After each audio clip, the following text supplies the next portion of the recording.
Most of us know someone who has spent years trying to fix their worst habits, only to fail again and again. People try to quit drinking, stop smoking, lose weight, fight procrastination, or break addictions of all kinds. They get inspired for a moment, throw out everything unhealthy from their lives, start running, sign up for the gym and swear that this time things will be different. But as soon as stress, exhaustion, and real life take over, they fall right back into the habits they promised to leave behind. Sometimes they even return with more intensity than before, because failure hurts. Maybe you have been that person.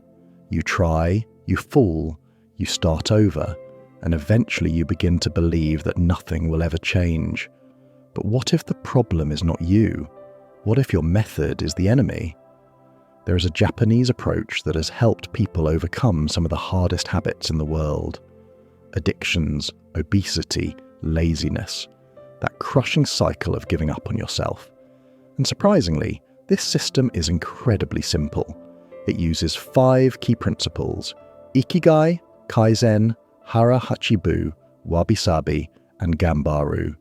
But I will warn you right now, this approach is the complete opposite of what motivational speakers and productivity influencers preach every day. It does not demand huge effort or intense discipline. It demands something extremely small. So small you will think it cannot possibly work. Until it does. Let me introduce you to a man named Daniel. He was 41 years old, 142 kilograms or 310 pounds, and heading toward disaster without fully realizing it. He was not lazy. He was not irresponsible. He was a father and a husband who worked hard in a warehouse for 15 years, leaving home before sunrise and returning home well after dark. He paid the bills. He kept his family afloat. He just forgot that his own body existed. His meals were whatever he could manage between tasks. Breakfast while driving. Lunch rushed at his desk. Dinner was eaten in front of the television because he was too tired to sit at the table. Weekends were the same routine: pizza, beer, and the couch. In his mind, he had earned it. He worked harder than anyone he knew. His health was falling apart, but he pretended not to notice. The stairs left him breathless. Tying his shoes required strategy and effort. When his children asked him to play, he refused. When his wife suggested a walk, he said he was too tired. What hurt most was not the physical limitation. It was the moment his 7-year-old daughter stopped asking him to play. She silently accepted that her father was not that kind of dad. And Daniel noticed. He noticed every time, and it broke something inside him. But he did not act. Because he believed change was impossible.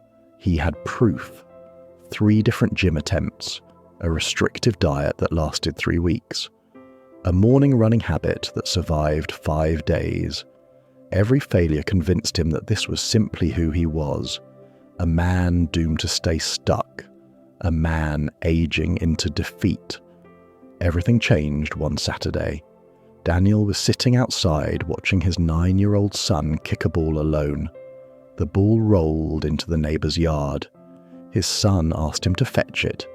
Daniel walked over, bent down, and then he could not get back up.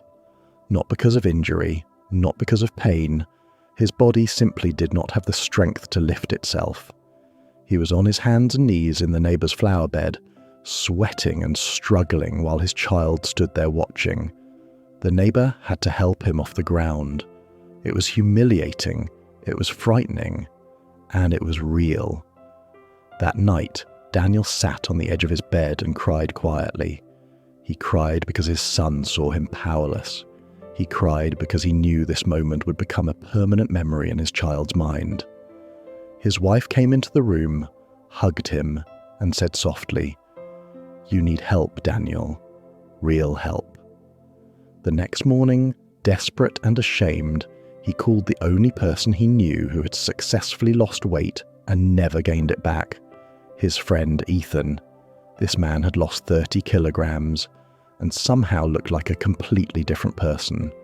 Confident rather than tired. present rather than fading. "How did you do it?" Daniel asked. "Medicine, some kind of diet program," Ethan answered. "I did go to a doctor, but he didn't prescribe anything. He taught me a philosophy." Daniel rolled his eyes. "Philosophy does not make fat disappear." "You are wrong," Ethan replied. "Philosophy is the only reason it worked." The following week, Daniel sat inside a quiet consultation room that barely looked medical at all. There were no posters of organs or charts about diets, no harsh disinfectant smell. Just a wooden table, 2 chairs, and a wide window that overlooked a peaceful garden. It felt more like the office of a philosopher than a physician. A calm, older man entered the room. His name was Dr. Kenji Sato. About 65, slim build, upright posture. His movements were slow and intentional. Daniel did not see a typical doctor. He saw someone who looked almost like a monk. "Daniel, tell me why you are here," the doctor asked. Daniel explained everything. The weight, the constant exhaustion. His kids are watching him struggle. The humiliating moment in the neighbor's yard. Every detail spilled out. He expected the doctor to pull out a checklist of diets or talk about medications and blood tests. But Dr. Sato did none of that. He did not rush to type on a computer or lecture him about calories. Instead, he asked one simple question. "How many times have you tried to lose weight?" Daniel thought for a second. 3 or 4, maybe more. "And how long did each attempt last?" 2 months at best, usually just a few weeks. Dr. Sato nodded slowly. "Do you know why every attempt failed?" Daniel opened his mouth to give the usual excuses. No time, bad genetics, slow metabolism. The doctor raised his hand to stop him. "You failed because you tried to win a 40-year war in a few weeks. It took decades for your body and mind to learn these habits.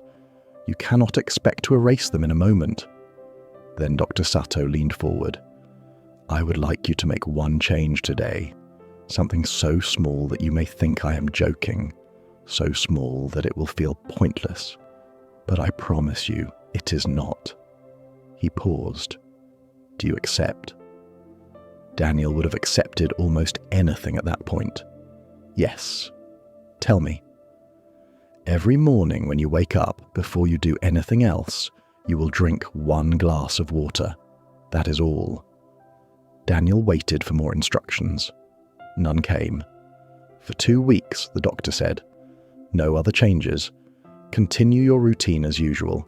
Eat what you normally eat. Live how you normally live. Just drink 1 glass of water every morning."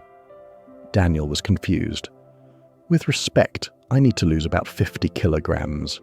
A glass of water is not going to change anything." "You are correct," Dr. Sato replied. "A glass of water will not remove 50 kilograms, but it will do something more important.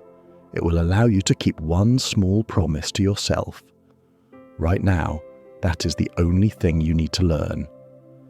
Daniel left the clinic frustrated and unsure.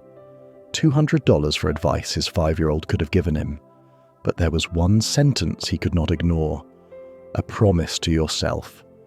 That night, he filled a glass of water and left it beside his bed. The next morning, he woke up at 5 and drank it. That was it. Simple. Day 2. Same thing. Day 3. Still the same. But on day 7, something subtle changed. He woke up before his alarm, and the very first thought in his mind was to drink that water. His brain had begun to accept the new routine. 14 days passed. He returned to Dr. Sato. "Did you drink water every morning?" the doctor asked. "Yes. It felt silly at first. I have not lost any weight, but something feels different. I actually did it. 2 full weeks." Dr. Sato smiled. "You have just taken your first step in the philosophy of Kaizen. Continuous improvement through small changes. You did not climb a mountain all at once. You learned how to take the first step." Daniel frowned, but it was only a glass of water. "It is not about the water," Dr. Sato said. "It is about teaching your mind that change is possible. You are proving to yourself that you do not give up." The doctor then asked, "Are you ready for the next step?" Daniel nodded. "Continue drinking the water, but from today on put only half as much food on your plate as you normally would. If you are still hungry 20 minutes later, then serve yourself a little more. Just start with half." Daniel hesitated. It seemed too small to matter, but he had just proven that a tiny action could last 14 days. He had proof that he could follow through. "All right, I will do it," he said. Dr. Sato nodded, pleased. "We will meet again in 3 weeks." What Dr. Sato did not reveal during those first weeks was that he was not simply changing Daniel's habits. He was slowly introducing him to a complete way of thinking that had shaped Japanese culture for centuries. Kaizen was only the opening step. It was the belief in small and continuous improvement, just 1% better each day. You do not need to transform overnight. You only need to be slightly better than yesterday. Over a full year, 1% per day does not equal a simple 365% improvement. The growth compounds until the result becomes life-changing. There was another important secret behind these tiny adjustments. They were what experts call keystone habits. These are small, central habits that naturally create a ripple effect. When you improve one of them, other improvements follow almost automatically. One small victory gives you the strength and proof to achieve the next. But Kaizen was not the only philosophy working quietly in Daniel's life. His first week of eating half his usual portion was surprisingly difficult. After each meal, he stared at the leftovers, wishing he could keep going. His mind kept insisting he was still hungry. He remembered the rule: wait 20 minutes, then decide. In those first 3 weeks, he only returned twice. The truth was, his body did not need more food. His appetite was simply trained to expect excess. Without telling him yet, Dr. Sato was teaching him the principle of Hara Hachi Bu, the Okinawan approach of eating until he felt 80% full. It respects the body's natural signal, which always arrives a little later than the desire to keep eating. When he returned for his next appointment, he had lost 3 kilograms. Dr. Sato did not celebrate the number itself. He said, "The scale is not what matters. What matters is direction. For the first time in decades, your body is finally moving toward where you want your life to go." Daniel admitted that something felt different, not just physically but internally. He felt capable. He felt in control again. "That is why you will now add movement," Dr. Sato said. Daniel expected to hear about gym memberships or running. Instead, the doctor looked him in the eye and said, "Every morning, after your glass of water and before you leave for work, walk from your front door to your mailbox. Then walk back." Daniel laughed.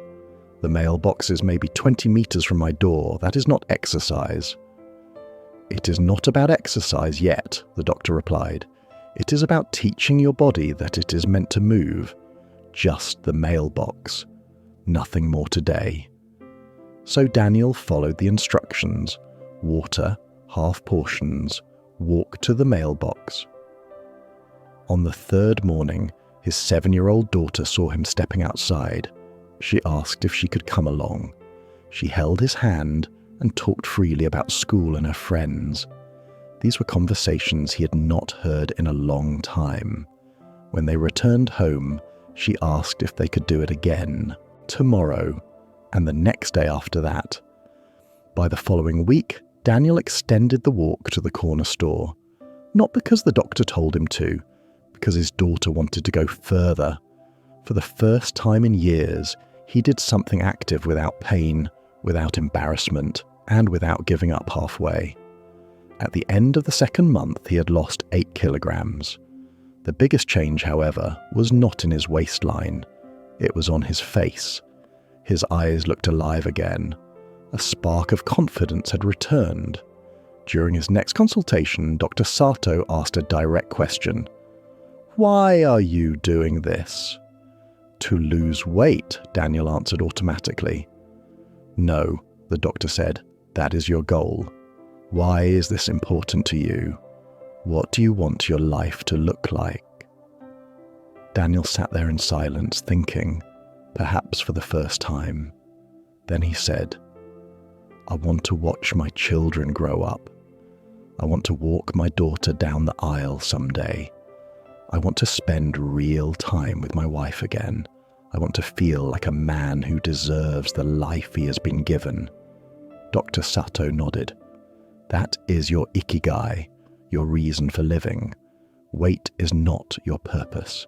It is only the wall between you and your purpose. That changed everything. From that day forward, when he struggled to get out of bed, he thought about his daughter's hand holding his every morning. When he wanted to pile food onto his plate, he pictured himself walking his daughter toward her future. Motivation fades quickly, but purpose does not. Purpose is the fuel that keeps going, even when excuses feel stronger. 3.5 months passed, and Daniel had already lost 16 kilograms or 35 pounds. His shirt started to feel loose, and co-workers began asking him what his secret was. He always answered the same way, just a few small changes, nothing special. But then came Thanksgiving, a long table full of rich food, everyone piling huge servings of turkey, mashed potatoes, and pies of every kind. Daniel tried to stick to his rule, placing only half of what he wanted on his plate. His mother looked at him with concern and asked if he was sick.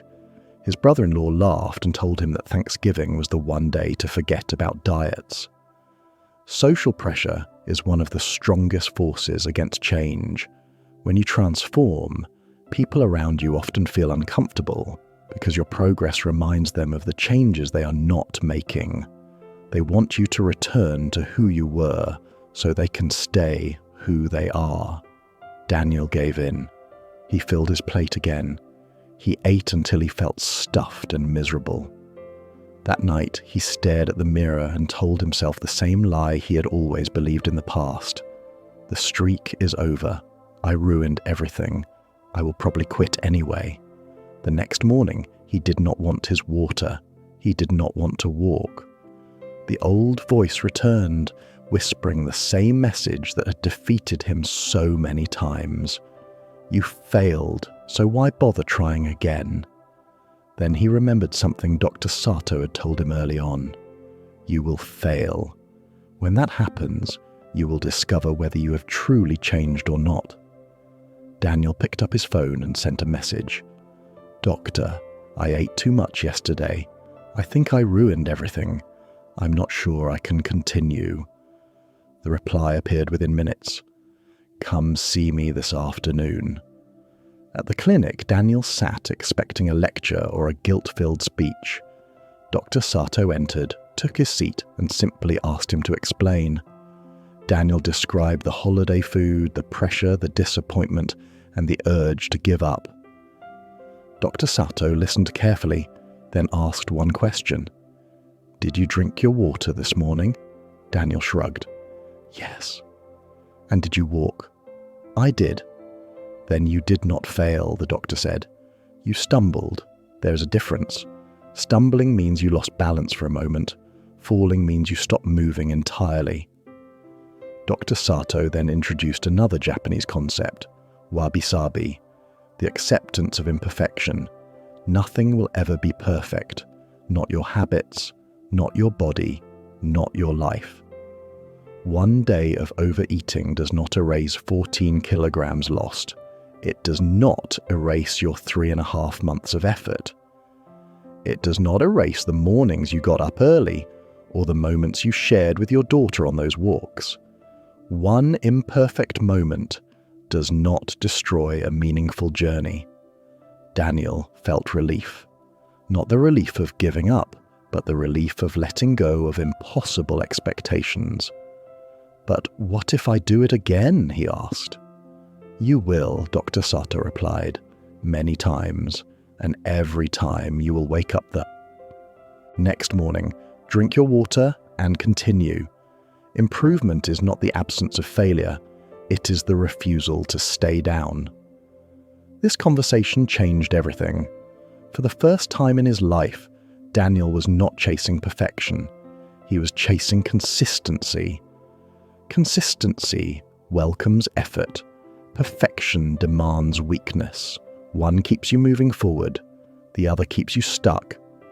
Then Dr. Sato taught him another principle, Gambaru, the strength to persist even when it hurts, the ability to push forward when comfort tries to pull you back. The doctor said, "You proved Gambaru today. Yesterday you slipped. Today you still showed up. That is perseverance." The next months were not perfect. At Christmas, he overate again. On his son's birthday, he had too much cake. During a stressful week, pizza and beer returned, but each time he stumbled, he came back. Water in the morning, half portions, a daily walk. Eventually, his setbacks became smaller and less frequent. His brain began to learn a new identity.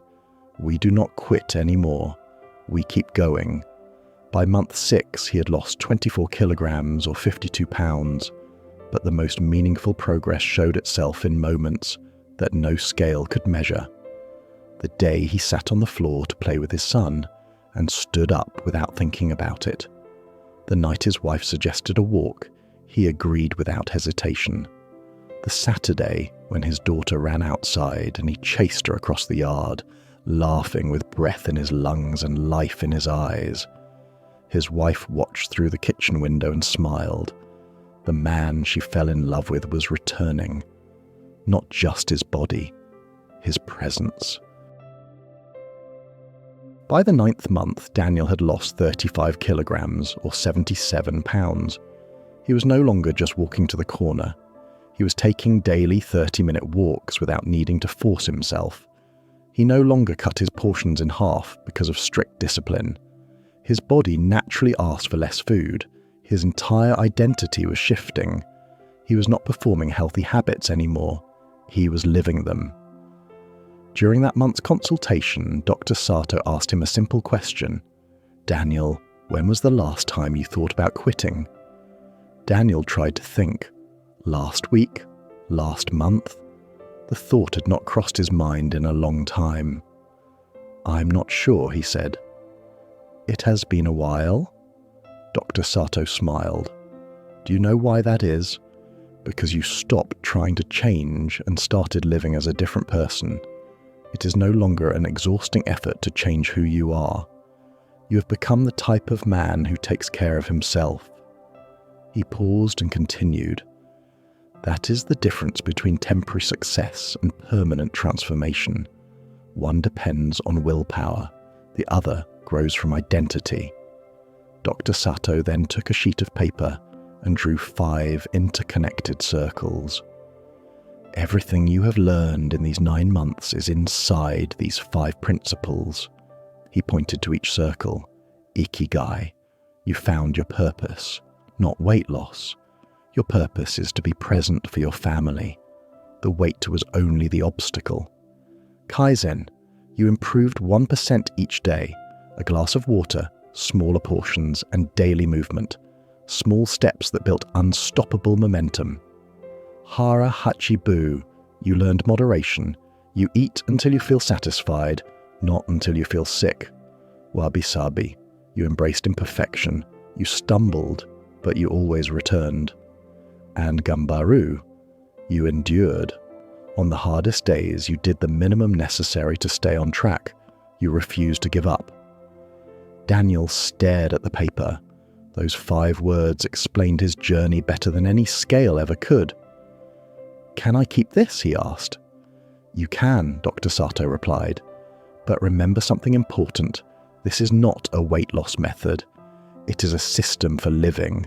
Use it for any part of your life you want to transform. Your work, your relationships, your financial life. Anything." Daniel left with the paper in his hands and a realization in his heart. He had not only changed his body, he had fundamentally changed what kind of man he believed himself to be. In the 12th month, Daniel finally agreed to a full set of blood tests. He had avoided them for years out of fear of what the results might reveal. When the physician reviewing his tests returned with the papers in hand, he looked puzzled. "Daniel, did you start some kind of medical treatment recently?" "No." "Why?" Daniel asked. The doctor shook his head. "Your cholesterol has dropped significantly. Your blood pressure is normal for the first time in years. Your blood sugar is excellent. Something has clearly changed. What have you been doing?" Daniel smiled. "Drinking a glass of water in the morning." The doctor did not understand the joke, but Daniel understood exactly what he meant. One glass of water does nothing on its own, but 365 mornings of drinking water, combined with 365 smaller meals and 365 daily walks, had rebuilt an entirely different body and a different life. When he returned home, he stood in front of the mirror. He removed his shirt and looked at himself with acceptance instead of shame. He did not look like a fitness model. There was loose skin. There were still kilograms left to lose, but he saw a man who kept a promise to himself every single day for an entire year. By month 18, Daniel had lost 52 kilograms. His weight was down to 90. He was not the thinnest guy in the world, but he was healthy. He was strong. He was present. When his daughter turned 9, they celebrated at the park. The kids ran around playing tag, and Daniel ran with them. One of the parents approached him and asked how he managed such a remarkable transformation. Daniel thought about all the philosophies he had learned, but instead he chose the simplest truth. One step at a time. That night, Daniel was lying in bed with his wife when she said something he would never forget. "Do you know what I love most about your transformation?" He waited. She held his hand and said, "You came back. For years you were physically here, but you were not present. Now you are." Daniel whispered, "There were so many times I almost quit." "But you didn't," she replied. "You kept going." Researchers at Stanford University have found that most attempts to change fail, not because people are weak, but because they try to change everything at once. The brain sees drastic change as a threat and fights back. Whether the change is small enough, resistance never fully kicks in. You effectively bypass the brain's alarm system. Studies from Okinawa, one of the longest living populations in the world, show that people maintain simple habits. They move constantly, eat moderately, have a clear purpose, embrace imperfection, and persevere even when life becomes difficult. The same 5 principles that guided Daniel's transformation appear in communities known for long and healthy lives. A neuroscientist at the University of London who studies self-discipline explains that willpower is limited and fades throughout the day. The key to success is turning effort into identity. When you stop trying to behave differently and instead become a person who does those behaviors automatically, you no longer need willpower. And here is the hidden truth about transformation. Losing weight was not the end of Daniel's journey. It was the beginning. In his 2nd year, he applied Kaizen at work. Small improvements each day. He became more organized, more confident, and more reliable. Those changes earned him a promotion to regional manager. In his 3rd year, he applied the same approach to his relationship with his wife. He understood that their marriage was not only about staying together but growing together. They started taking evening walks, having longer conversations, and planning a future that excited them both. His daughter is now 12. Not long ago, she said, "Dad, do you remember when you couldn't play with me? I remember. But you know what I remember most? The day you walked with me to the mailbox. That was when I knew you were going to get better." Daniel realized something profound. His transformation was not his alone. His consistency became permission.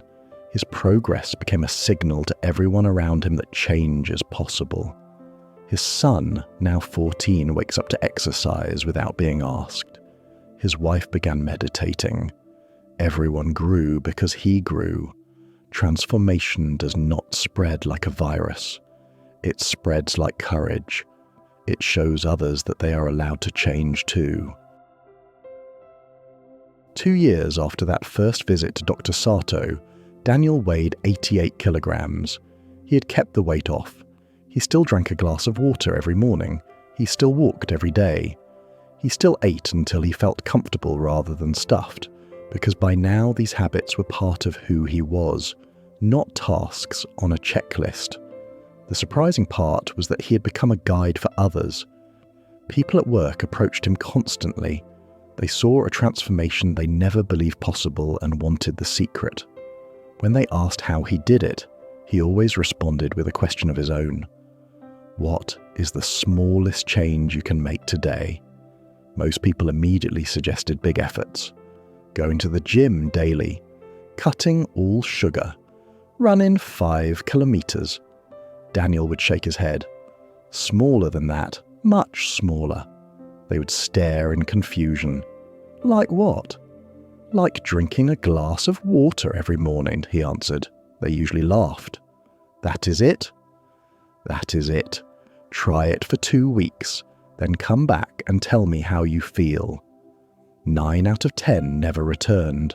They went searching for the magic shortcut, the fast diet, the 30-day miracle plan.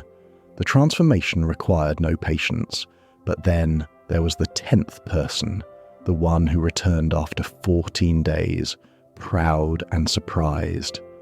I drank water every day, and you were right, it feels different.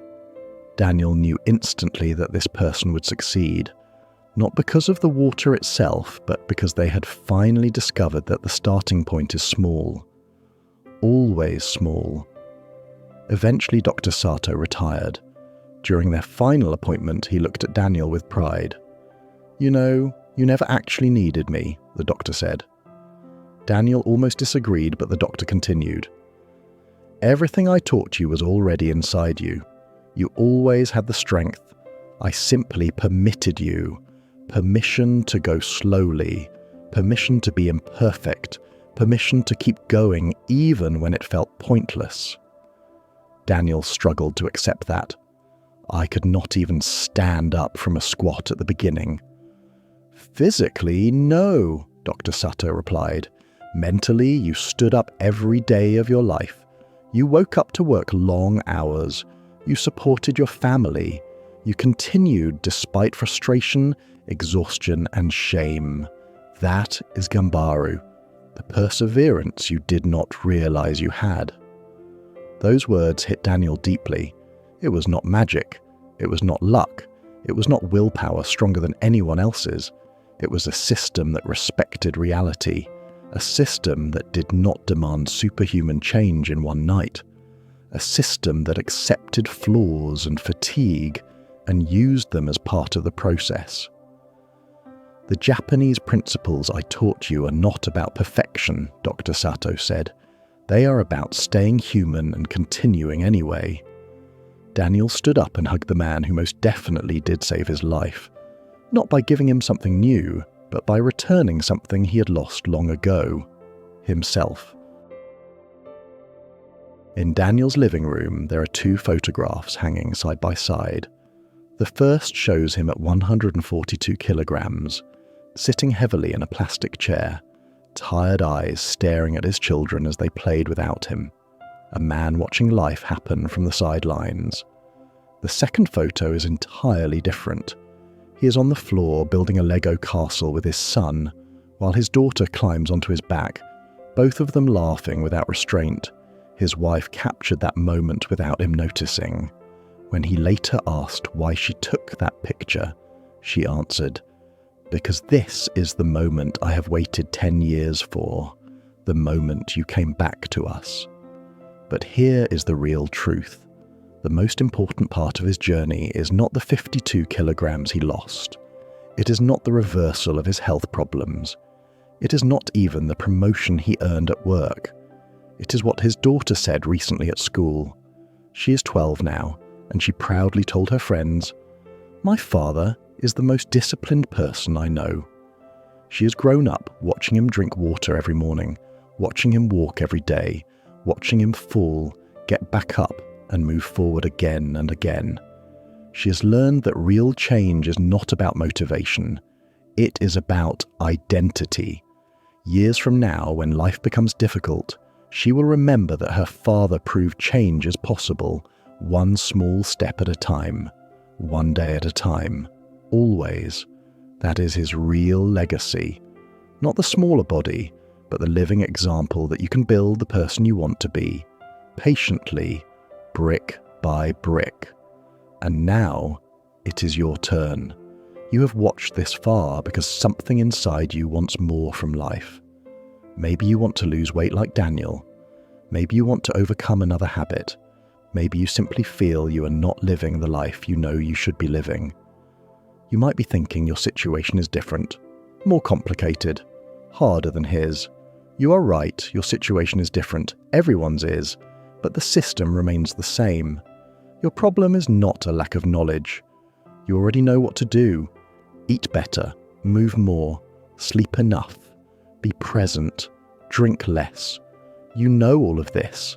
The problem is that you are trying to do everything at once. You are trying to become a different person by tomorrow morning. You are trying to win a decades-long battle in a few weeks. Every time you try all at once, you fail. And every time you fail, you reinforce a belief that you are not capable, that you lack discipline, that you are weak. But that belief is a lie. You are not weak. You are simply using the wrong method. This system is not about fast results. It is about permanent change. You do not need a 30-day transformation.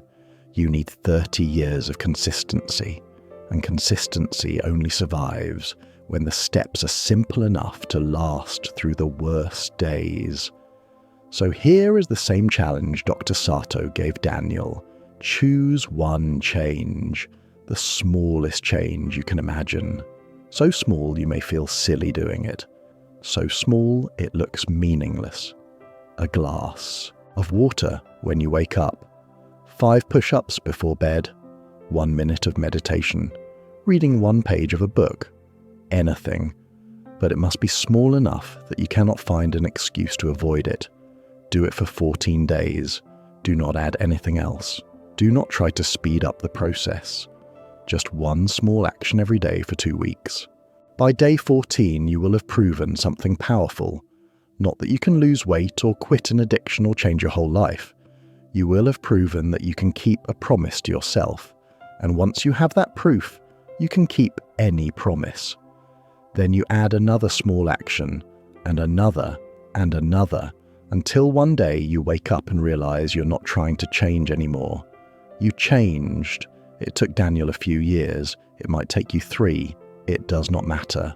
Those years will pass anyway. The only question is where you will be at the end of them. Will you be staring in the mirror with regret, or will you be looking at someone who honored every commitment they made to themselves? Ikigai gives you purpose. Kaizen gives you progress. Hara Hachi Bu gives you balance. Wabi Sabi gives you compassion. Gambaru gives you strength. You do not need all 5 at once.